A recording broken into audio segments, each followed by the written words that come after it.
News voice, जो हर खबर से आपको कराए रूबरू।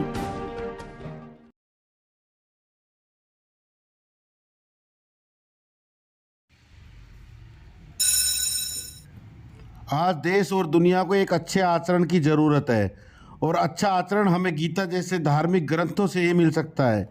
इस कड़ी में आज प्रदेश के मुखिया मनोहर लाल खट्टर के कुशल नेतृत्व में रेवाड़ी में भी 8वें अंतर्राष्ट्रीय गीता जयंती महोत्सव का आगाज शंखनाद और भगवत गीता के प्रेरणादायी श्लोकों के साथ किया गया। यह कहना है विधायक लक्ष्मण सिंह यादव का, जिन्होंने बतौर मुख्य अतिथि विधिवत रूप से कार्यक्रम का शुभारंभ किया। समस्त देशवासियों को 8वें अंतर्राष्ट्रीय गीता जयंती महोत्सव की शुभकामनाएं दी। मुख्य अतिथि ने गीतापुरम में प्रदर्शनी का अवलोकन किया और गीता व हरियाणवी संस्कृति से परिपूर्ण सांस्कृतिक कार्यक्रम का भी लुत्फ उठाया। विधायक लक्ष्मण सिंह यादव ने पत्रकारों से बातचीत में कांग्रेस सहित पूरे विपक्ष पर निशाना साधते हुए उपराष्ट्रपति के अपमान को लेकर कहा कि यह उपराष्ट्रपति का ही नहीं बल्कि समस्त संवैधानिक पदों की गरिमा का अपमान है और इस प्रकार का अपमान करने वालों को जनता ने 2024 के लिए पक्का इंतजाम कर दिया है। इस पूरे प्रकरण की हम कड़े शब्दों में निंदा करते हैं। उन्होंने कहा कि सच्चाई तो यह है कि एक संवैधानिक पद पर आसीन उपराष्ट्रपति का अपमान करने वाले बुझते हुए दीवे के अलावा कुछ नहीं है। उन्होंने कहा कि कुछ लोग सनातन पर ही राजनीति करना चाहते हैं, जबकि उन्हें समझना चाहिए कि सनातन समस्या नहीं समाधान है। आज विपक्ष का हर नेता सीएम और पीएम बनना चाहता है। इस सवाल पर उन्होंने कहा कि राजनीति किसी की बपोती नहीं है, बल्कि यह तो योग्यता पर आधारित है। जिसमें योग्यता होती है वह सीएम और पीएम बन ही जाता है। उन्होंने कहा कि इसमें कोई संदेह नहीं कि प्रधानमंत्री नरेंद्र मोदी के कुशल नेतृत्व में भारत विश्व गुरु बनने की राह पर लगातार अग्रसर है, जिसके एक नहीं अनेक उदाहरण हैं। इसमें भी कोई संदेह नहीं कि 2024 में एक बार फिर भाजपा केंद्र व प्रदेश में तीसरी बार अपनी विजय पताका फहराएगी। रेवाड़ी से न्यूज वाइस के लिए संजय कौशिक के साथ अजय सागर अत्री की रिपोर्ट। पहले तो मैं गीता जयंती का 8वां जो वर्ष है हरियाणा वासियों को बधाई दूंगा और साथ में अपनी सरकार का धन्यवाद करूंगा आदरणीय मुख्यमंत्री जी का, कि उन्होंने इतना बड़ा स्टेप जो लिया है।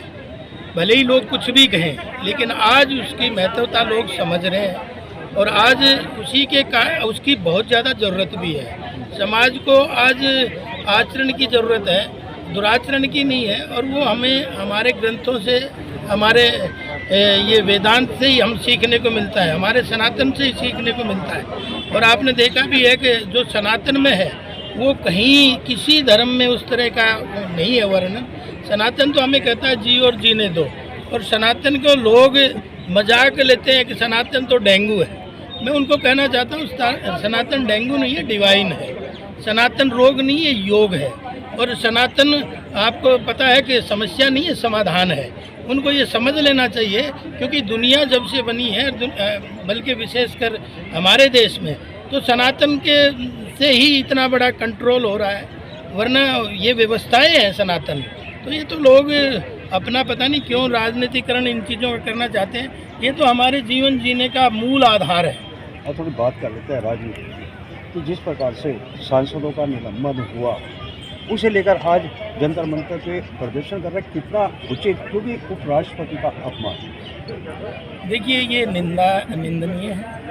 उपराष्ट्रपति हमारा गरिमामय पद है और उसको सभी ने रखना चाहिए। वो पोजीशन के लिए नहीं, अपोजिशन के लिए भी उतना ही है जरूरी। तो उस गरिमा को तो सबको ध्यान रखना चाहिए। और जो इस तरह की राजनीति करते हैं, दुनिया उनको समझ रही है और उनका इंतजाम भी कर रही है। और आपने देखा भी है, पिछले अभी 3-4 राज्य 5 राज्यों के चुनाव थे, उसमें देख भी लिया। अब ये बुझते हुए दिए हैं, किसी न किसी कुकर्म के साथ तो खड़े ही होते हैं। आपने देखा है कि जब भी आपने JNU का भी हाल देखा, उसमें भी भारत माँ तेरे टुकड़े होंगे इंशाल्लाह इंशाल्लाह, उनके साथ कौन खड़े थे? आतंकवाद के साथ कौन खड़ा है? विरोध अपराधियों के साथ कौन खड़ा है?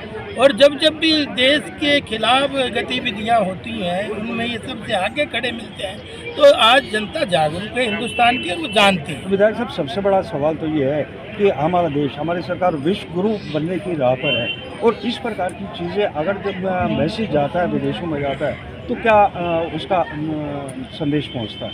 देखिए, ये हर युग में रहा है। देवी शक्तियाँ और मैं कहूँगा दूसरी शक्तियों में द्वंद्व रहा है।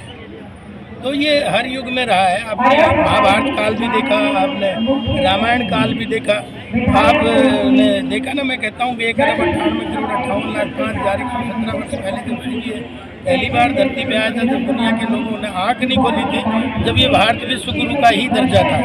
आज क्या कारण हुआ, क्यों धीरे धीरे हम विश्व गुरु से भटक गए? लेकिन आज मुझे लगता है इस 9 साल की उपलब्धि में हम आज विश्व गुरु की तरफ बड़ी तेज़ी से अग्रसर है और दुनिया इसका मान भी रही है। चाहे वो आर्थिक मामले ले लीजिए, चाहे वो आत्मनिर्भर के मामले ले लीजिए, और चाहे आपने देखा यूक्रेन और रूस का युद्ध था, तो किस तरह से युद्ध रुकवा के आज वो ताकत देश बन गया है। अब 40,000 लोगों को सकुशल वापस लाए, और उसको उन्होंने, उन देशों ने कहा, दोनों ने, भाई हम कैसे पहचानेंगे भारतीय? तो जो जिसके हाथ में तिरंगा झंडा हो वो समझ लेना भारतीय है। उसमें हमारे ही लोग नहीं निकल के आए, उसमें पाकिस्तान भी हमारा झंडा लेके निकल के आए और बांग्लादेशी भी हमारा झंडा लेके निकल के आए। ये बदलाव है विश्व गुरु की तरफ। और आज जो 350 साल से हमारे ऊपर जो राज करके ब्रिटेन के लोग, आज हिंदुस्तानी उन पर राज कर रहा है। ये विश्व गुरु का रास्ता तय कर रहे हैं कि नहीं कर रहे? आज सबसे बड़ी विडंबना, हमारा आखिरी सवाल है कि आज विपक्ष का हर नेता सीएम और पीएम बनने की राह देख रहा है। ये प्रजातंत्र का एक बहुत बढ़िया स्वरूप है। आज कोई भी व्यक्ति इसमें आ सकता है, और जो अपना योग्यता, अपनी विविधता को साथ लेके जो चल रहा है, निश्चित तौर पे उनको अवसर मिल रहा है। क्योंकि राजनीति कोई बपौती नहीं है, ये और इसका आधार केवल कर्म है। कर्म के आधार पे आदमी व्यक्ति, ये माहौल आज हमने दिया। 2024 के चुनाव को कैसे देखते हैं? 2024 के चुनाव को तो वैसे तो भारतवर्ष की जनता ने अपना मूड बता ही दिया है, और लोग भारतीय जनता पार्टी को, मोदी जी को, मनोहर लाल जी को पसंद कर रहे हैं। तीसरी बार भी प्रचंड बहुमत के साथ केंद्र में बनेगी, और प्रचंड बहुमत के साथ हरियाणा में भी 2024 में हमारी सरकार बनेगी। सर, बात की जाए तो गीता जयंती को लेकर स्कूली बच्चे हैं और ऐसा लगता है और कोई नहीं। देखिए, आज हमने भविष्य के निर्माण कर रहे हैं। बच्चों में ये संस्कार जाएंगे तभी आगे चल के हमारा ये सुधार होगा। क्योंकि एक दिन में ढांचा हमारा ना बिगड़ा है, एक दिन में ना ढांचा हमारा सुधरेगा, लेकिन प्रयास इसके लिए जरूरी है। और बच्चे और महिलाओं में संस्कार जाएंगे। आपको पता है सारा संचालन तो महिलाएं घर में करती हैं। अगर घर में संस्कार ठीक चल रहे तो बाहर ऑटोमेटिक वो संदेश देते हैं। जन भागीदारी की कमी भी किस तरह मानते हैं कि जन भागीदारी आज नहीं नजर आ रही है? जन भागीदारी बहुत है। आंगनबाड़ी वर्कर से स्कूली बच्चे ज़्यादा नजर आ रहे हैं। देखिए, आंगनवाड़ी वर्कर जो है और स्कूली बच्चे जो हैं, आंगनवाड़ी वर्कर जो हैं वो गांव के हर वार्ड में अपना संदेश देती है। तो एक बार ऊपर से नीचे तो पानी बहता है, नीचे से ऊपर जाने में तो बड़ी मेहनत लगती है। लेकिन जब भी हम लोग सब सुधर जाएंगे, हम लोग सुसंस्कृत हो जाएंगे, तो ऑटोमेटिक हमारे नीचे जो रहते हैं वो ऑटोमेटिक हो जाएंगे। तो अच्छा एक प्रयास है सरकार का। मैं तो मुख्यमंत्री का धन्यवाद करूँगा, वरना तो ये सब भूल गए थे भारतीय संस्कृति संस्कार को।